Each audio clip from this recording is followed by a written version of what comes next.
हाँ जी, एजुकेशन ਦਾ ਗਿਆਨ ਚੈਨਲ ਤੇ ਤੁਹਾਡਾ ਸਾਰਿਆਂ ਦਾ ਸਵਾਗਤ ਕਰਦੇ ਹਾਂ। ਅੱਜ ਦਾ ਆਪਣਾ ਜਿਹੜਾ ਵਿਸ਼ਾ ਹੈਗਾ ਉਹ ਹੈ ਅੰਮ੍ਰਿਤਾ ਪ੍ਰੀਤਮ ਦੇ ਨਾਲ ਸੰਬੰਧਿਤ ਉਹਨਾਂ ਦੀ ਉਹਨਾਂ ਦੇ ਜੀਵਨ ਬਾਰੇ, ਉਹਨਾਂ ਦੀਆਂ ਰਚਨਾਵਾਂ ਬਾਰੇ, ਉਹਨਾਂ ਦੀ ਪੰਜਾਬੀ ਸਾਹਿਤ ਨੂੰ ਕੀ ਦੇਣ ਹੈ, ਕਿਹੜੇ-ਕਿਹੜੇ ਪੁਰਸਕਾਰ ਪ੍ਰਾਪਤ ਹੋਏ। ਇਸ ਤੋਂ ਬਿਨਾਂ ਉਹਨਾਂ ਦੇ ਜਿਹੜੇ ਕਾਵਿ ਸੰਗ੍ਰਹਿ ਨੇ ਉਹ ਕਿਹੜੇ-ਕਿਹੜੇ ਸਨ ਦੇ ਵਿੱਚ ਛਪੇ, ਉਹ ਸਾਰੀ ਜਿਹੜੀ ਡਿਟੇਲ ਆ ਗਈ ਉਹ ਤੁਹਾਨੂੰ ਇਸ ਵੀਡੀਓ ਦੇ ਵਿੱਚ ਦਿੱਤੀ ਗਈ ਆ। ਉਹਨਾਂ ਕਾਵਿ ਸੰਗ੍ਰਹਿਾਂ ਦੇ ਕੀ ਵਿਸ਼ੇ ਰਹੇ ਨੇ ਉਹ ਵੀ ਸਾਰੇ ਇਸ ਵੀਡੀਓ ਦੇ ਵਿੱਚ ਨੇ, ਇਸ ਕਰਕੇ ਇਸ ਨੂੰ ਐਂਡ ਤੱਕ ਜ਼ਰੂਰ ਦੇਖਣਾ। ਚਲੋ ਜੀ, ਆਪਾਂ ਬਹੁਤਾ ਸਮਾਂ ਨਾ ਲੈਂਦੇ ਹੋਏ ਸ਼ੁਰੂ ਕਰਦੇ ਹਾਂ। ਅੰਮ੍ਰਿਤਾ ਪ੍ਰੀਤਮ ਦੇ ਨਾਲ ਸੰਬੰਧਿਤ ਪਹਿਲਾ ਪ੍ਰਸ਼ਨ।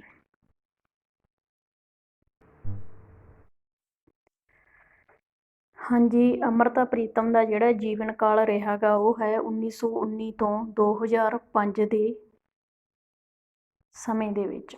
1919 ਦੇ ਵਿੱਚ ਜਨਮ ਹੋਇਆ ਤੇ 2005 ਦੇ ਵਿੱਚ ਇਹਨਾਂ ਦੀ ਮੌਤ ਹੋ ਗਈ ਸੀ। ਇਹ ਇਹਨਾਂ ਦਾ ਜੀਵਨ ਕਾਲ ਆ। 31 ਅਗਸਤ 1919 ਨੂੰ ਅੰਮ੍ਰਿਤਾ ਪ੍ਰੀਤਮ ਦਾ ਜਨਮ ਮਾਤਾ ਰਾਜ ਕੌਰ ਤੇ ਪਿਤਾ ਕਰਤਾਰ ਸਿੰਘ ਹਿਤਕਾਰੀ ਦੇ ਘਰ ਹੋਇਆ ਸੀ। ਪਹਿਲਾ ਨਾਮ ਸੀ ਇਹਨਾਂ ਦਾ ਅੰਮ੍ਰਿਤਾ ਕੌਰ। ਪਹਿਲੀ ਕਵਿੱਤਰੀ ਹੋਣ ਦਾ ਮਾਣ ਪ੍ਰਾਪਤ ਹੋਇਆ ਗਾ ਅੰਮ੍ਰਿਤਾ ਪ੍ਰੀਤਮ ਨੂੰ। ਸਨੇੜੇ ਕਾਵਿ ਸੰਗ੍ਰਹਿ ਤੇ ਭਾਰਤੀ ਸਾਹਿਤ ਅਕਾਦਮੀ ਪੁਰਸਕਾਰ ਪ੍ਰਾਪਤ ਹੋਇਆ ਸੀ 1956 ਦੇ ਵਿੱਚ। ਸਮਾਂ ਪੁੱਛਿਆ ਜਾ ਸਕਦਾ, ਸਾਲ ਪੁੱਛਿਆ ਜਾ ਸਕਦਾ ਗਾ ਤੇ ਕਿਹੜਾ ਕਾਵਿ ਸੰਗ੍ਰਹਿ ਸੀ? ਸੁਨੇਹੜੇ। ਕਿਹੜਾ ਪੁਰਸਕਾਰ ਮਿਲਿਆ ਸੀ? ਭਾਰਤੀ ਸਾਹਿਤ ਅਕਾਦਮੀ ਪੁਰਸਕਾਰ। 2004 ਦੇ ਵਿੱਚ ਭਾਰਤ ਸਰਕਾਰ ਨੇ ਪਦਮ ਭੂਸ਼ਣ ਦੇ ਨਾਲ ਸਨਮਾਨਿਆ ਸੀ ਅੰਮ੍ਰਿਤਾ ਪ੍ਰੀਤਮ ਨੂੰ, ਤਾਂ ਉਹ ਸਾਲ ਪੁੱਛਿਆ ਜਾ ਸਕਦਾ ਗਾ। 1982 ਦੇ ਵਿੱਚ ਕਾਗਜ਼ ਤੇ ਕੈਨਵਸ ਕਾਵਿ ਸੰਗ੍ਰਹਿ ਇਹ ਆ ਉਹਨਾਂ ਦਾ। ਇਸ ਤੇ ਉਹਨਾਂ ਨੂੰ ਗਿਆਨਪੀਠ ਪੁਰਸਕਾਰ ਪ੍ਰਾਪਤ ਹੋਇਆ ਸੀ। ਕਾਵਿ ਸੰਗ੍ਰਹਿ ਪੁੱਛਿਆ ਜਾ ਸਕਦਾ, ਕਿਸ ਕਾਵਿ ਸੰਗ੍ਰਹਿ ਤੇ ਗਿਆਨਪੀਠ ਪੁਰਸਕਾਰ ਪ੍ਰਾਪਤ ਹੋਇਆ ਅੰਮ੍ਰਿਤਾ ਪ੍ਰੀਤਮ ਨੂੰ? ਕਾਗਜ਼ ਤੇ ਕੈਨਵਸ। ਕਦੋਂ ਹੋਇਆ? 1982 ਦੇ ਵਿੱਚ। ਹਾਂਜੀ, 1969 ਦੇ ਵਿੱਚ ਪਦਮ ਸ਼੍ਰੀ ਸਨਮਾਨ ਪ੍ਰਾਪਤ ਹੋਇਆ ਸੀ ਅੰਮ੍ਰਿਤਾ ਪ੍ਰੀਤਮ ਨੂੰ। ਸ਼ੁਰੂ ਦੇ ਵਿੱਚ ਅੰਮ੍ਰਿਤਾ ਪ੍ਰੀਤਮ ਦੀ ਜਿਹੜੀ ਕਿਸ ਧਾਰਾ ਨਾਲ ਜੁੜੀ ਰਹੀ ਸੀ ਉਹ ਸੀ ਰੋਮਾਂਸਵਾਦੀ, ਆਦਰਸ਼ਵਾਦੀ, ਰੋਮਾਂਟਿਕ, ਪ੍ਰਗਤੀਵਾਦੀ ਕਾਵਿ ਧਾਰਾ ਨਾਲ ਸੰਬੰਧਿਤ।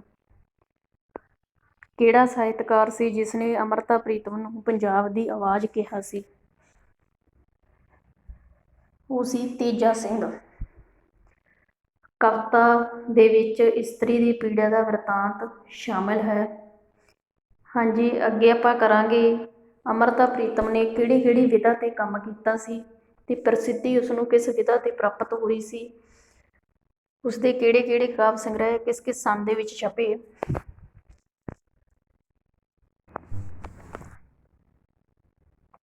ਹਾਂਜੀ, ਅੰਮ੍ਰਿਤਾ ਪ੍ਰੀਤਮ ਦੇ ਨਾਵਲ ਵੀ ਲਿਖੇ, ਕਹਾਣੀਆਂ, ਸਵੈ ਜੀਵਨੀਆਂ, ਉਹਨਾਂ ਦੀ ਰਸੀਦੀ ਟਿਕਟ, ਇਸ ਤੋਂ ਬਿਨਾਂ ਸਫ਼ਰਨਾਮਾ ਤੇ ਵਾਰਤਕ ਤੇ ਕਲਮ ਅਜਮਾਈ। ਪਰ ਜਿਹੜੀ ਉਹਨਾਂ ਨੂੰ ਪ੍ਰਸਿੱਧੀ ਕਵਿਤਾ ਦੇ ਵਿੱਚ ਪ੍ਰਾਪਤ ਹੋਈ ਉਹ ਕਿਸੇ ਹੋਰ ਵਿਧਾ ਦੇ ਵਿੱਚ ਉਨੀ ਨਹੀਂ ਪ੍ਰਾਪਤ ਹੋਈ। ਤਾਂ ਇਸ ਕਰਕੇ ਅੰਮ੍ਰਿਤਾ ਪ੍ਰੀਤਮ ਇੱਕ ਕਵਿੱਤਰੀ ਦੇ ਤੌਰ ਤੇ ਜਾਣੀ ਜਾਂਦੀ ਹੈ ਪੰਜਾਬੀ ਸਾਹਿਤ ਦੇ ਵਿੱਚ। ਚਾਹੇ ਉਸਨੇ ਬਹੁਤ ਸਾਰੇ ਨਾਵਲ ਵੀ ਲਿਖੇ ਪਰ ਪ੍ਰਸਿੱਧੀ ਉਹਨਾਂ ਦੇ ਇੱਕ ਕਵਿੱਤਰੀ ਦੇ ਤੌਰ ਤੇ ਹੋਈ ਸੀ। ਉਹਨਾਂ ਨੇ ਜਿਹੜਾ ਮਾਸਿਕ ਪੱਤਰ ਸ਼ੁਰੂ ਕੀਤਾ ਸੀ ਉਹ ਸੀ ਨਾਗਮਣੀ, ਜੋ ਕਿ 1966 ਦੇ ਵਿੱਚ। ਅੰਮ੍ਰਿਤਾ ਪ੍ਰੀਤਮ ਦੀਆਂ ਕਵਿਤਾਵਾਂ ਦੇ ਵਿਸ਼ੇ ਕਿਹੜੇ ਰਹੇ ਨੇ? ਨਾਰੀ ਸੰਵੇਦਨਾ, ਸਮਾਜਿਕ ਚੇਤਨਾ, ਪਿਆਰ, ਫਲਸਫਾ, ਮਾਨਵੀ ਰਿਸ਼ਤਿਆਂ ਦੀ ਜਟਿਲਤਾ। ਇਹ ਉਹਨਾਂ ਦੇ ਕਾਵਿ ਸੰਗ੍ਰਹਿਾਂ ਦੇ ਜਿਹੜੇ ਵਿਸ਼ੇ ਨੇ। ਸਮਾਜਿਕ ਚੇਤਨਾ ਨਾਲ ਸੰਬੰਧਿਤ ਕਾਵਿ ਸੰਗ੍ਰਹਿ ਕਿਹੜੇ ਕਿਹੜੇ ਨੇ?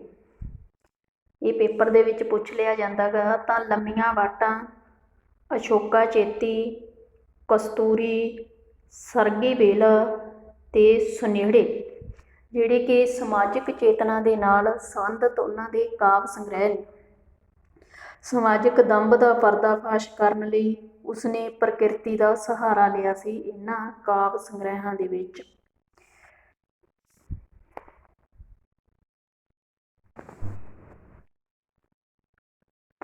16 ਸਾਲ ਦੀ ਉਮਰ ਦੇ ਵਿੱਚ ਅੰਮ੍ਰਿਤਾ ਪ੍ਰੀਤਮ ਦਾ ਪਹਿਲਾ ਕਾਵਿ ਸੰਗ੍ਰਹਿ ਜਿਹੜਾ ਪ੍ਰਕਾਸ਼ਿਤ ਹੋਇਆ ਸੀ ਠੰਡੀਆਂ ਕਿਰਨਾਂ, ਕਦੋਂ ਹੋਇਆ ਸੀ? 1935 ਦੇ ਵਿੱਚ। 1936 ਦੇ ਵਿੱਚ ਉਹਨਾਂ ਦਾ ਦੂਜਾ ਕਾਵਿ ਸੰਗ੍ਰਹਿ ਆਉਂਦਾ ਗਾ ਅੰਮ੍ਰਿਤ ਲਹਿਰਾਂ, ਜੋ ਕਿ 1936 ਦੇ ਵਿੱਚ ਪ੍ਰਕਾਸ਼ਿਤ ਹੋਇਆ। ਅਗਲਾ ਕਾਵਿ ਸੰਗ੍ਰਹਿ ਜਿਉਂਦਾ ਜੀਵਨ 1939 ਦੇ ਵਿੱਚ, ਤਰੇਲ ਧੋਤੇ ਫੁੱਲ 1941, ਉਹ ਗੀਤਾਂ ਵਾਲਿਓ 1942, ਬਦਲਾਂ ਦੇ ਪੱਲੇ ਵਿੱਚ 1943, ਸੰਝ ਦੀ ਲਾਲੀ 1943, ਲੋਕ ਪੀੜਾ 1944, ਪੱਥਰ ਗੀਟੇ 1946 ਅਤੇ ਲੰਮੀਆਂ ਵਾਟਾਂ 1947। ਇਹ ਜਿਹੜੇ ਉਹਨਾਂ ਦੇ 10 ਕਾਵਿ ਸੰਗ੍ਰਹਿ ਨੇ ਇਹ ਦੇਸ਼ ਵੰਡ ਤੋਂ ਪਹਿਲਾਂ ਪ੍ਰਕਾਸ਼ਿਤ ਹੋਏ ਸੀ।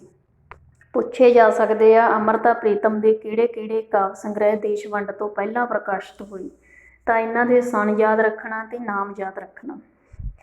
ਗਿਣਤੀ ਕਿੰਨੀ ਸੀ? 10। ਮੈਂ ਤਵਾਰੀਖ ਹਾਂ ਹਿੰਦ ਦੀ 1950 ਦੇ ਵਿੱਚ ਪ੍ਰਕਾਸ਼ਿਤ ਹੋਇਆ, ਜਿਹੜਾ ਕਿ ਪ੍ਰਗਤੀਵਾਦੀ ਕਾਵਿਧਾਰਾ ਨਾਲ ਜੁੜਿਆ ਹੋਇਆ ਹੈ। ਇਸ 'ਤੇ ਉਹਨਾਂ ਦੀ ਪ੍ਰਗਤੀਵਾਦੀ ਸੁਰ ਸੀ ਜਿਹੜੀ ਉਹ ਸਿਖਰ 'ਤੇ ਜਾ ਪਹੁੰਚਦੀ ਹੈ। 1951 ਦੇ ਵਿੱਚ ਸਰਗੀ ਵੇਲਾ, 1955 'ਚ ਸੁਨੇੜੇ, 1957 'ਚ ਉਸ਼ੇਕਾ ਚੇਤੀ, ਕਸਤੂਰੀ 1959 ਦੇ ਵਿੱਚ, ਨਾਗਮਣੀ 1964, ਨਵੀਂ ਸਵੇਰ 1968, 6 ਰੁੱਤਾਂ 1969, ਕਾਗਜ਼ ਤੇ ਕੈਨਵਸ 1970, ਮੈਂ ਜਮਾਂ ਤੂੰ 1977, ਅਤੇ ਆਖਰੀ ਜਿਹੜਾ ਉਹਨਾਂ ਦਾ ਕਾਵਿ ਸੰਗ੍ਰਹਿ ਪ੍ਰਕਾਸ਼ਿਤ ਹੋਇਆ ਸੀ ਉਹ ਸੀ ਮੈਂ ਤੈਨੂੰ ਫਿਰ ਮਿਲਾਂਗੀ, ਜੋ ਕਿ 2004 ਦੇ ਵਿੱਚ ਪ੍ਰਕਾਸ਼ਿਤ ਹੋਇਆ। 2004 ਦੇ ਵਿੱਚ। ਬਾਕੀ ਸਾਰੇ 20ਵੀਂ ਸਦੀ ਦੇ ਵਿੱਚ ਪ੍ਰਕਾਸ਼ਿਤ ਹੋਏ ਨੇ, ਤਾਂ ਇਹ 21ਵੀਂ ਸਦੀ ਦੇ ਵਿੱਚ ਪ੍ਰਕਾਸ਼ਿਤ ਹੋਇਆ ਕਾਵਿ ਸੰਗ੍ਰਹਿ। ਪੁੱਛਿਆ ਜਾ ਸਕਦਾ ਅੰਮ੍ਰਿਤਾ ਪ੍ਰੀਤਮ ਦਾ ਕਿਹੜਾ ਕਾਵਿ ਸੰਗ੍ਰਹਿ 21ਵੀਂ ਸਦੀ ਦੇ ਵਿੱਚ ਪ੍ਰਕਾਸ਼ਿਤ ਹੋਇਆ, ਉਹ ਸੀ ਮੈਂ ਤੈਨੂੰ ਫੇਰ ਮਿਲਾਂਗੀ। ਹਾਂਜੀ, ਮਾਸਟਰ ਕੇਡਰ ਦੇ ਪੇਪਰ ਦੇ ਵਿੱਚ ਕਈ ਵਾਰ ਕਵਿਤਾਵਾਂ ਦੇ ਨਾਮ ਪੁੱਛ ਲਏ ਜਾਂਦੇ ਨੇ। ਕਵਿਤਾ ਦਾ ਨਾਮ ਦਿੱਤਾ ਜਾਂਦਾ ਗਾ ਵੀ ਇਹ ਕਿਸ ਦੀ ਰਚਨਾ ਗੀ। 4 ਆਪਸ਼ਨਾਂ ਦੇ ਵਿੱਚ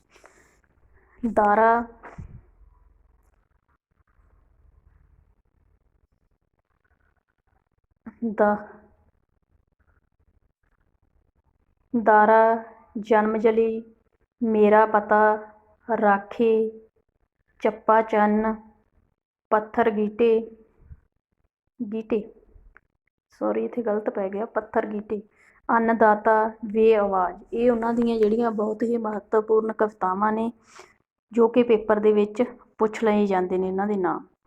ਅਤੇ ਅੰਮ੍ਰਿਤਾ ਪ੍ਰੀਤਮ ਨੂੰ ਕਿਸ ਚੀਜ਼ ਦਾ ਸ਼ੌਂਕ ਸੀ? ਸੰਗੀਤ, ਟੈਨਿਸ, ਫੋਟੋਗ੍ਰਾਫੀ। ਇਹ 3 ਚੀਜ਼ਾਂ ਦਾ ਉਹਨਾਂ ਨੂੰ ਬਹੁਤ ਜ਼ਿਆਦਾ ਸ਼ੌਂਕ ਸੀ। ਅੰਮ੍ਰਿਤਾ ਪ੍ਰੀਤਮ ਨੇ 1947 ਦੀ ਵੰਡ ਨੂੰ ਅੱਖੀਂ ਦੇਖਿਆ ਸੀ।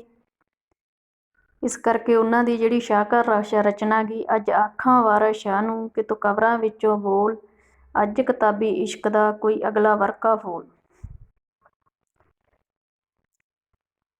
ਅੰਮ੍ਰਿਤਾ ਪ੍ਰੀਤਮ ਦੇ ਹਿਰਦੇ 'ਤੇ ਸੰਸਾਰ ਯੁੱਧਾਂ ਦਾ ਪ੍ਰਭਾਵ ਪਿਆ ਸੀ। 1947 ਦੀ ਵੰਡ ਦੇ ਯੁੱਧ ਦਾ। ਗਿਆਨਪੀਠ ਪੁਰਸਕਾਰ ਪ੍ਰਾਪਤ ਕਰਕੇ ਪੰਜਾਬੀ ਮਾਂ ਬੋਲੀ ਦਾ ਨਾਮ ਉੱਚਾ ਕੀਤਾ ਸੀ। ਉਰਦੂ ਤੇ ਫਾਰਸੀ ਦਾ ਪ੍ਰਭਾਵ ਕਬੂਲਿਆ ਸੀ। ਢੁਕਵੀਂ ਸ਼ਬਦ ਚੋਣ, ਅਲੰਕਾਰਾਂ ਦੀ ਮੌਲਿਕਤਾ, ਕਾਵਿ ਵਿੱਚ ਲੈਅ ਤੇ ਸੰਗੀਤਾਤਮਕਤਾ। ਇਹ ਉਹਨਾਂ ਦੀਆਂ ਕਾਵਿ ਰਚਨਾ ਦੇ ਕਵਿਤਾਵਾਂ ਰਚਦੇ ਸੀ ਤਾਂ ਉਹਨਾਂ ਦੇ ਜਿਹੜੇ ਕਾਵਿ ਕਲਾ ਦੇ ਮੁੱਖ ਗੁਣ ਸੀ।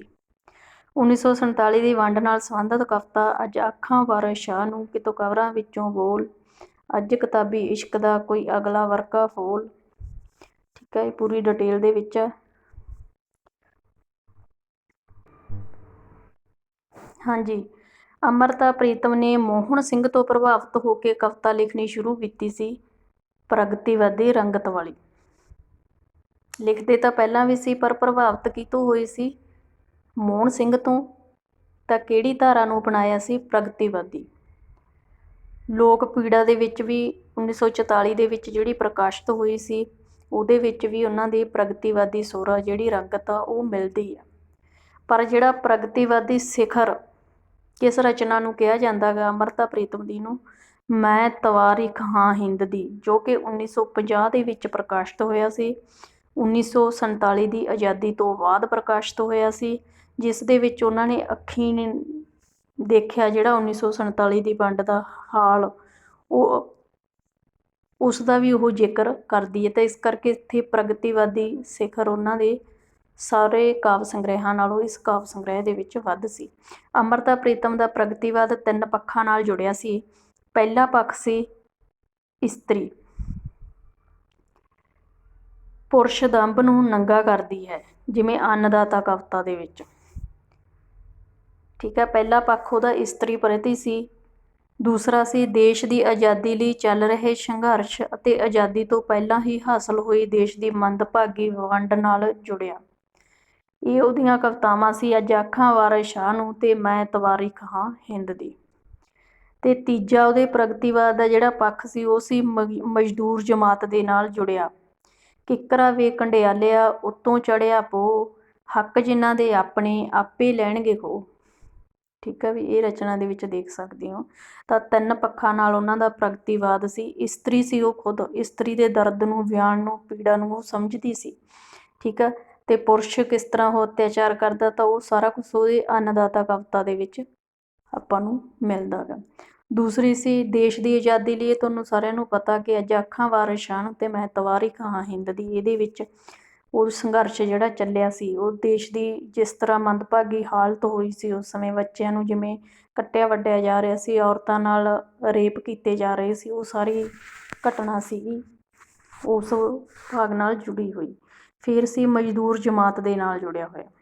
ਅੰਮ੍ਰਿਤਾ ਪ੍ਰੀਤਮ ਦੀ ਕਵਿਤਾ ਪੰਜਾਬ, ਪੰਜਾਬੀ, ਔਰਤ ਅਤੇ ਮਜ਼ਦੂਰ ਜਮਾਤ ਦੀ ਆਵਾਜ਼ ਹੈ। ਠੀਕ ਹੈ, ਵੀ ਕਈ ਵਾਰ ਇਸ ਤਰ੍ਹਾਂ ਵੀ ਕੁਐਸਚਨ ਪੁੱਛਿਆ ਜਾ ਸਕਦਾ ਗਾ। ਹਾਂਜੀ, ਇਹ ਸੀ ਆਪਣਾ ਅੰਮ੍ਰਿਤਾ ਪ੍ਰੀਤਮ ਦੇ ਨਾਲ ਸੰਬੰਧਿਤ ਬਹੁਤ ਹੀ ਮਹੱਤਵਪੂਰਨ ਪ੍ਰਸ਼ਨ।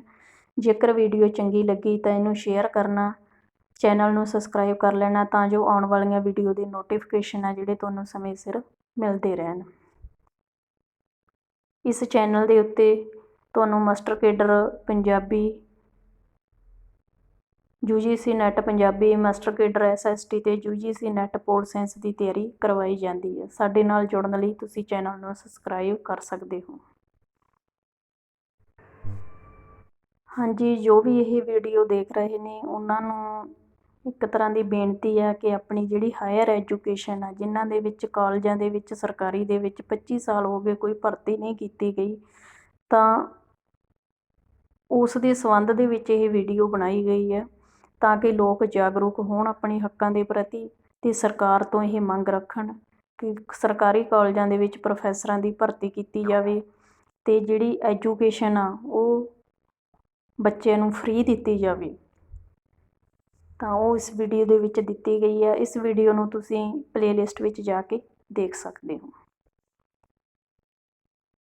ਧੰਨਵਾਦ।